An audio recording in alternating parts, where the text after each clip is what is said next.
لبس النعل الأسود أجل الله وأسماعكم مذموم وفيه مضرة على الإنسان، ولبس النعل الأصفر فيه فوائد للإنسان. شخص دخل على الإمام الصادق وهذا الشخص كان لابس نعل أسود أجل الله أسماعكم، فالإمام ينهاه يقول له: أنت ليش لابس النعل الأسود؟ أما علمت أن فيها 3 خصال؟ فالإمام يذكر يقول له: أولا تضعف البصر، هذا النعل الأسود يضعف البصر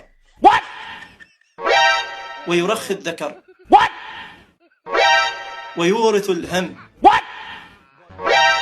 وهو مع ذلك لباس الجبارين، هذا النعل الأسود. فعليك بلبس النعل الأصفر فإن فيها 3 خصال: يجلو البصر ويشد الذكر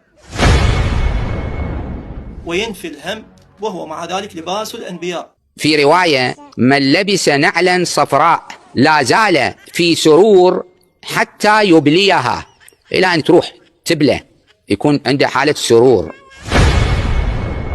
إياكم ولبس النعل الأسود فإنها تضر البصر وترخي الذكر. عن أبي عبد الله عليه السلام أنه نظر إلى بعض أصحابه وعليه نعل سوداء، فقال: ما لك وللنعل السوداء؟ أما علمت إنها تضر البصر وترخي الذكر؟ وهي بأغلى الثمن من غيرها وما لبسها أحد إلا اختال فيها.